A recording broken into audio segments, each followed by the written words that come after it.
भोलेनाथ की जय हो, भोलेनाथ की जय हो, माता पार्वती की जय हो, माता पार्वती की जय हो। एक साहूकार था जो भगवान शिव का अनाय भक्त था। उसके पास धन धन आए, किसी भी चीज की कमी नहीं थी, लेकिन उसकी कोई संतान नहीं थी। और वो इसी कामना को लेकर रोज शिव जी के मंदिर जाकर दीपक जलाता था। उसके इस भक्ति भाव को देखकर एक दिन माता पार्वती ने शिव जी से कहा कि प्रभु, यह साहूकार आपका अनय भक्त है, इसको किसी बात का कष्ट है तो आपको उसे अवश्य दूर करना चाहिए। शिव जी बोले कि हे पार्वती, इस साहूकार के पास पुत्र नहीं है, यह इसी से दुखी रहता है। माता पार्वती कहती है कि हे ईश्वर, कृपा करके इसे पुत्र का वरदान दे दीजिए। तब भोलेनाथ ने कहा कि हे पार्वती, साहूकार के भाग्य में पुत्र का योग नहीं है। ऐसे में अगर इसे पुत्र प्राप्ति का वरदान मिल भी गया तो वो केवल 12 बरस की आयु तक ही जीवित रहेगा। यह सुनने के बाद भी माता पार्वती ने कहा कि हे प्रभु, आपको इस साहूकार को पुत्र का वरदान देना ही होगा। अनाथ भक्त क्यों आपकी सेवा पूजा करेंगे। माता के बार बार कहने से भोलेनाथ ने साहूकार को पुत्र का वरदान दे दिया, लेकिन यह भी कहा कि वो केवल 12 बरस तक ही जीवित रहेगा। साहूकार यह सारी बातें सुन रहा था, इसलिए उसे ना तो खुशी हुई और ना ही दुख। वो पहले की तरह भोलेनाथ की पूजा अर्चना करता रहा। उधर सेठानी गर्भवती हुई और 9 महीने के बाद एक सुंदर सा बालक की प्राप्ति हुई। परिवार में खूब उत्साह मनाया गया, लेकिन साहूकार पहले ही की तरह रहा और उसने लड़का की 12 बरस की आयु का जिक्र किसी से भी नहीं किया। जब बालक 11 बरस की आयु हो गई तो एक दिन साहूकार की सेठानी ने बालक के विवाह के लिए कहा। तो साहूकार ने कहा कि वो अभी बालक को पढ़ने के लिए काशी जी भेजेंगे। इसके बाद उसने बालक के मामा जी को बुलाया और कहा कि इसे काशी पढ़ने के लिए ले जाओ और रास्ते में जिस भी स्थान पर रुकना, वहाँ यज्ञ करते और ब्राह्मणों को भोजन कराते हुए आगे बढ़ना। उन्होंने भी इसी तरह करते हुए जा रहे थे कि रास्ते में एक राजकुमारी का विवाह था।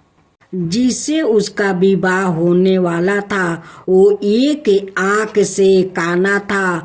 तो उसके पिता ने जब अति सुंदर साहूकार के बेटे को देखा तो उनके मन में आया कि क्यों ना इसे ही घोड़ी पर बैठाकर शादी के सारे कार्य संपन्न करवा लिया जाए। तो उन्होंने मामा से बात की और कहा कि इसके बदले में वो अथाह धन देंगे। तो वो भी राजी हो गया। इसके बाद साहूकार का बेटा विवाह की वेदी पर बैठा और जब विवाह कार्य संपन्न हो गया तो जाने से पहले उसने राजकुमारी की चदरी के पल्लू पर लिखा कि तेरा विवाह तो मेरे साथ हुआ, लेकिन जिस राजकुमार के साथ भेजेंगे वो तो एक आँख का काना है। इसके बाद वो अपने मामा के साथ काशी के लिए चल गया। उधर जब राजकुमारी ने अपनी चुनरी पर यह लिखा हुआ पाया तो उसने राजकुमार के साथ जाने से मना कर दिया। तो राजा ने भी अपनी पुत्री को बारात के साथ विदा नहीं किया। बारात वापस लौट गई। उधर मामा और भांजे काशी पहुंच गए थे। एक दिन जब मामा ने जग रचा रखा था और भांजा बहुत देर तक बाहर नहीं आए तो मामा ने अंदर जाकर देखा तो भांजे का प्राण निकल चुके थे। वो बहुत परेशान हुए, लेकिन सोचा कि अभी रोना पीटना मचाया तो ब्राह्मण चल जाएंगे और जग का कार्य अधूरा रह जाएगा। जब जग संपन्न हुआ तो मामा ने रोना पीटना शुरू किया। उसी समय शिव पार्वती उधर से जा रहे थे तो माता पार्वती ने शिव जी से पूछा, हे प्रभु, ये कौन रो रहा है? तभी उन्हें पता चलता है कि यह तो भोलेनाथ के आशीर्वाद से जन्म हुआ साहूकार का पुत्र है। तब माता पार्वती कहती है कि हे स्वामी, इसे जीवित कर दीजिए।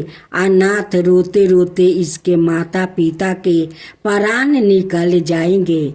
तब भोलेनाथ ने कहा कि हे पार्वती, इसकी आहु इतना ही थी, सो वो भोग चुका है। लेकिन माँ के बार बार आग्रह करने पर भोलेनाथ ने जीवित कर दिया। लड़का ओम नमः शिवाय करते हुए उठा और मामा भांजे दोनों के ईश्वर को धन्यवाद दिया और अपनी नगरी की ओर लौटा। रास्ते में वही नगर पारा और राजकुमारी ने उन्हें पहचान लिया। तब राजा ने राजकुमारी को साहूकार के बेटे के साथ बहुत सारे धन धनाये के साथ विदा किया। उधर साहूकार और उसकी पत्नी छत पर बैठे थे।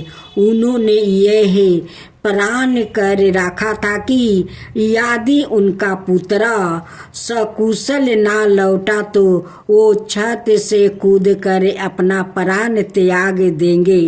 तभी लड़के के मामा ने आकर साहूकार के बेटे और बहू के आने का समाचार सुनाया, लेकिन वो नहीं माने तो मामा ने शपथ पूर्वक कहा। तब तो दोनों को विश्वास हो गया और दोनों ने अपने बेटे बहू का स्वागत किया। उसी रात साहूकार को सपने में शिव जी ने दर्शन दिया और कहा कि तुम्हारे पूजन से मैं प्रसन्न हुआ। इसी प्रकार जो भी व्याकृत इस कथा को पढ़ेगा या सुनेगा उसके समस्त दुखों दूर हो जाएगा और मन बचित सभी कामनाओं की पूर्ति होगी। जय शिवा ओमकारा, प्रभु हरे शिवा ओमकारा।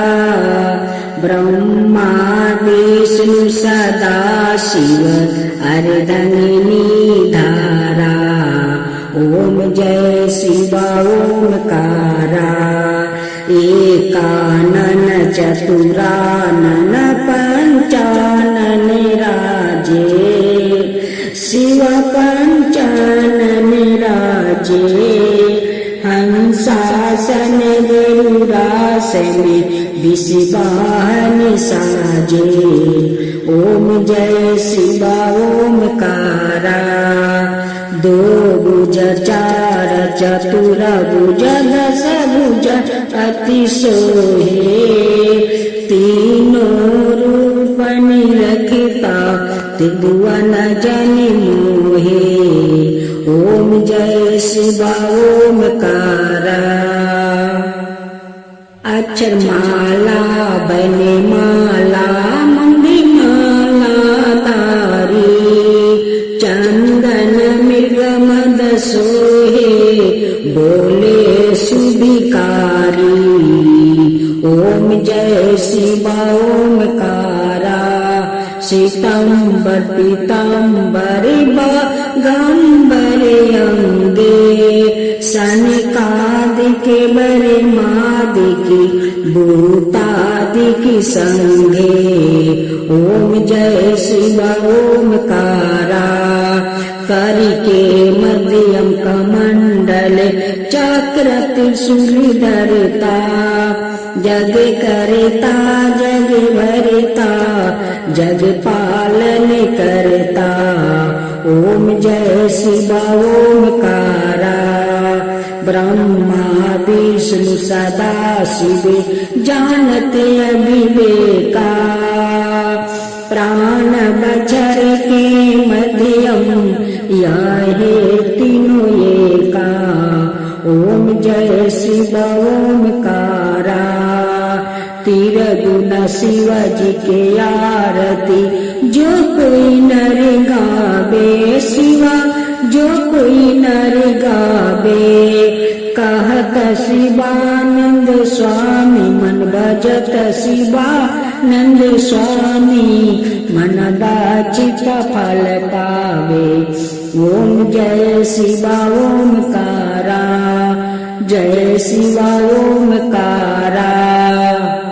राधे राधे भक्त जनों, अब आप सुनेंगे भगवान जिनके घर नौकर बनकर आए भक्त त्रिलोचन जी की कहानी। भक्त त्रिलोचन जी की संत सेवा में भी बहुत निष्ठा थी। वो भगवान बद्रीनाथ के मंदिर में आने वाले दर्शनियों को बड़े प्रेम से अपने हाथों से भोजन बनाकर खिलाते थे। दोनों पति पत्नी सारा दिन अपने हाथों से भोजन बनाते और साधुओं संतों और श्रद्धालुओं को खिलाते। इसलिए उनके घर पर सादा ही लोग की भीड़ लगी रहती थी। जिन्होंने लोगों भगवान बद्रीनाथ के मंदिर में दर्शन के लिए आते, उन्होंने ही लोगों त्रिलोचन जी के घर प्रसाद पाने आते। दोनों पति पत्नी बड़े भाव से सभी अंगतुकों की सेवा करते थे। समय के साथ दोनों पति पत्नी वृद्ध हो गया। वृद्धावस्था के कारण अब उनसे पहले जितना काम नहीं होता था। इसलिए कई बार संतों को प्रसाद के लिए इंतजार करना पड़ता था। कई बार संत भी उनके काम में हाथ बटाते थे, जिसके कारण उन्हें बहुत दुख होता था। धीरे धीरे उनके घर संतों का आना भी कम हो गया। इस कारण त्रिलोचन जी बहुत दुखी रहने लगे। एक दिन त्रिलोचन जी ने अपनी पत्नी से कहा, हम दोनों अब वृद्धा हो चुके हैं, अब हमसे इतना काम नहीं होता है।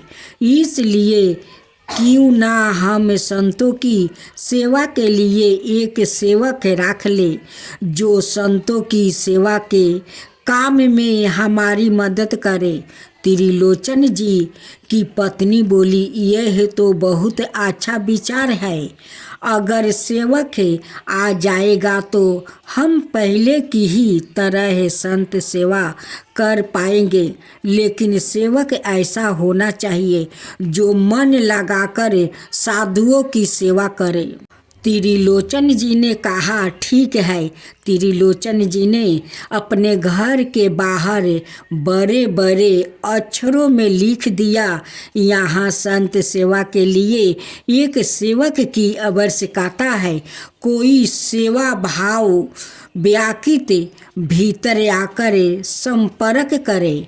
भगवान बद्रीनाथ श्री कृष्णा से त्रिलोचन जी का यह कष्ट देखा नहीं गया। अगले दिन सवाए भगवान बद्रीनाथ एक किशोर बालक का रूप बनाकर उनके घर आ गया। उस समय त्रिलोचन जी भगवान के ध्यान में बैठे थे। किशोर बालक त्रिलोचन जी को प्रणाम करके बोला, साहेब जी, आपको सेवक की आवश्यकता है। मैं आपके यहाँ सेवक बनकर काम करने के लिए तैयार हूँ। त्रिलोचन जी और उनकी पत्नी ने देखा, एक बड़ा ही सुंदर 15-16 बरस की आयु का एक किशोर बालक उनके सामने खड़ा था। उसने टूटी हुई चप्पल और फटे पुराने वस्तु पहने थे। त्रिलोचन जी ने पूछा, बेटा तुम्हारा नाम क्या है और तुम्हारे घर में कौन कौन है? बालक ने बताया, मेरा नाम अंतर्यामी है और मैं अकेला ही हूँ, मेरा कोई नहीं। यह सुनकर त्रिलोचन जी और उनकी पत्नी को उस बालक पर बहुत दया आई। त्रिलोचन जी ने उससे पूछा, बेटा तुम क्या काम करना चाहते हो? वो बालक बोला, साहेब जी, मैं घर के सभी काम कर लेता हूँ। त्रिलोचन जी बोले, हमारे घर में प्रतिदिन सैकड़ों लोगों का भोजन बनाता है। क्या तुम रोज इतना लोगों का भोजन बना सकते हो? वो बालक बोला, साहेब आप बिल्कुल निश्चिंत रहिए, भोजन बनाने में तो मुझे विशेष साक्षात प्राप्ति है। सैकड़ों लोगों का भोजन बनाना तो मेरे बाएं हाथ का काम है। मैं तो भोजन बनाने के साथ साथ आपके घर झाड़ू बर्तन और साफ सफाई भी कर दिया करूँगा। यह सुनकर त्रिलोचन जी बहुत प्रसन्न हुए। उन्होंने सोचा, यह तो हमें बहुत अच्छा सेवक मिला है। त्रिलोचन जी बोले, ठीक है, तुम यहाँ पर सेवा कर लेना, लेकिन यह तो बताओ तुम यहाँ पर सेवा करने का क्या लोगे? बालक बोला, बाबूजी, मुझे बस भर पेट भोजन दे दो और रात को सोने के लिए जगह दे दो। भक्तजनों, अब आप सुनेंगे भोले पार्वती और गणेश कार्तिकेय की एक साथ 5 व्रत कथा सुनेंगे। अगर मेरा कथा आप लोग का अच्छा लगे तो मेरे चैनल को सब्सक्राइब कीजिए और मेरे वीडियो को लाइक कीजिए। प्यारे भक्तजनों, शिव और पार्वती के 2 पुत्र थे, कार्तिकेय और गणेश। कार्तिकेय बड़े चतुर चालाक थे और गणेश बड़े सुस्त और आलसी। दोनों देखने में लगभग एक बराबर आयु के लगते थे। जब वो बड़े होकर विवाह के योग हुआ तो शिव पार्वती के सामने प्रश्न एक था कि दोनों में से पहले किसका विवाह किया जाए। उन्होंने एक दिन दोनों को अपने पास बुलाकर कहा, तुम अब बड़े हो गए हो, तुम्हें अब विवाह करके अपना अपना घर बसाना है। इसके लिए दुनिया के अनुभव ज्ञान की आवश्यकता होती है। इसलिए तुम दोनों जाओ और सारी पृथ्वी का चक्कर लगाकर आओ। तुम में से जो पहले आएगा उसी का विवाह हम पहले कर देंगे, और जो बाद में आएगा उसका बाद में होगा। कार्तिकेय यह सुनते ही पृथ्वी का चक्कर लगाने के लिए चल दिया। गणेश जी गए पर थोड़ी देर बाद घर लौट आया। उन्होंने शिव पार्वती की चारों ओर एक चक्कर लगाया और उनके सामने आकर बैठ गया। शिव पार्वती ने पूछा, गणेश तुमने यह क्या नाटक किया? गणेश बोले, आपने अनुभव ज्ञान प्राप्ति करने के लिए ही तो पृथ्वी का चक्कर लगाने को कहा था। पहले प्राप्ति किए हुए अनुभव ज्ञान से जोड़े बिना कोई अपना ज्ञान को आगे नहीं बढ़ा सकता है। आपने पूर्वजों के अनुभव ज्ञान की जानकारी प्राप्ति किए बिना मनुष्य का ज्ञान अधूरा ही रहता है। इसलिए मैंने सोचा कि पहले आपका अनुभव ज्ञान तो प्राप्ति कर लूं। शिव पार्वती गणेश जी की यह कुछ ग्रह बुद्धि देखकर तंग रह गया। उन्होंने गणेश का विवाह दक्ष प्रजापति की पुत्री बुद्धि से कर दिया। बुद्धि से उनके 2 पुत्र हुआ, जिनके नाम शुभ और लभ रखा गया।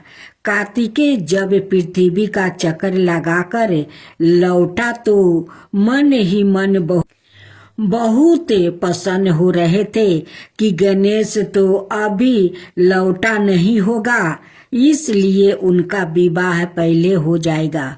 जब उन्हें यह गाता हुआ कि गणेश का विवाह हो गया है और उनके 2 पुत्र भी है, तो उन्हें बड़ी निराश हुई। उन्हें यह लगा कि इनके माता पिता ने उनका साथ बड़ा अन्याय किया है और बहाना करके उन्हें घर से दूर भेज दिया था। इसलिए उन्होंने विवाह ना कराने की कसम खा ली और कभी विवाह नहीं किया। अब भस्मासुर की कथा। अब से हजारों बरस पहले की बात है। शिव जी कैलाश पर्वत पर रहा करते थे। उनकी वाणी में अद्भुत शक्ति थी। वो जिसे जो कुछ कह देते वो सच हो जाता था। वो सारी कलाओं को जानते थे और नृत्य कला में तो उनकी बराबरी कोई नहीं कर सकता था। इस पर भी वो बड़े सरल भाव थे। उनसे जो भी जो कुछ मांगता वो दे देते थे। एक बार एक करूप जंगली जाति का मनुष्य उनके पास आया और बोला, महाराज मैं आपके पास रहकर आपकी सेवा करना चाहता हूँ। शिव जी ने उसे अपने पास रखने की आज्ञा दे दिया। सेवा करते करते जब बहुत दिन बीत गया तो एक दिन शिव जी ने उसे कहा, मैं तेरी सेवा से प्रसन्न हूँ, बोल तू क्या चाहता है? उसने कहा, मैं चाहता हूँ कि मुझ में कुछ अद्भुत शक्तियाँ हो जिससे दुनिया के सब आदमी मुझसे भय माने, मेरा आदर करे। आप मुझे यह वरदान दीजिए कि मैं जिसका सिर पर हाथ रख दूं वो उसी समय भस्म हो जाए। शिव जी ने बिना सोचे समझे कह दिया, जा ऐसा ही होगा। और उसी समय से उसका नाम भस्मासुर रख दिया। बुद्धिहीन मनुष्य को जब कोई शक्ति प्राप्ति हो जाती है तो वो उसका प्रयोग ठीक से नहीं करता। भस्मासुर ने सोचा क्यों ना शिव के ही सिर पर हाथ रख कर देखूं कि मुझे यह शक्ति प्राप्ति भी हो गई है या नहीं। उसने उसके सिर पर हाथ रखने की चेष्टा की। शिव जी जान बचा कर भागे। आगे आगे शिव जी और पीछे पीछे भस्मासुर। वो जंगल जंगल भागते फिरे। भागते भागते बहुत दूर जाकर शिव जी अपने एक पुराने मित्र विष्णु का घर खुला पाकर उसमें घुस गया। भस्मासुर किसी अनजाने के मकान में बिना उसकी आज्ञा के घुसने का साहस ना कर सका। वो द्वार पर बैठकर शिव जी के बाहर निकलने की प्रतीक्षा करने लगा। उधर शिव जी ने अपने मित्र विष्णु को अपनी मुसीबत की सारी कहानी सुनाई। विष्णु बोले, आप चिंता ना करें, मैं अभी उपाय करता हूँ। उन्होंने अपनी एक दासी को आवाज देकर बुलाया और बड़ी रूपवती थी। उन्होंने धीरे से उसके कान में कुछ कहा। उसके बाद वो चली गई। विष्णु की दासी नृत्य कला में बड़ी निपुण थी। वो बन ठन कर इतिलाती हुई घर से बाहर उसी स्थान से होकर निकली जहाँ भस्मासुर बैठा हुआ था। उसने दासी से पूछा, अभी शिव जी यहाँ आए थे, वो कब तक बाहर आएंगे? दासी ने कहा, शिव जी यहाँ कहाँ है? वो तो कैलाश पर्वत पर रहते हैं। मैं तो खुद उनसे मिलने वहाँ जा रही हूँ। भस्मासुर ने कहा, मैंने तो अभी उन्हें इसी घर में जाते देखा था। दासी तुनीक करे आंखें भोर मटकाती हुई बोली, तो तुम यही बैठो, उनकी प्रतीक्षा करते रहो, मैं तो जाती हूँ। भस्मासुर ने सोचा, मैं भागने में पीछे रह गया था, शायद मुझे धोखा हुआ हो कि वो इस घर में घुसे हैं। वो दासी की सुंदरता पर रीझ कर उसके पीछे चल दिया। जब वो दोनों कुछ दूर आगे निकल गया तो उसने दासी से पूछा, तुम कौन हो? दासी ने कहा, मैं एक नर्तकी हूँ, शिव जी को अपना नृत्य दिखाने जा रही हूँ। भस्मासुर ने उसे रोकते हुए कहा, तो हमें भी अपना नृत्य दिखा दो।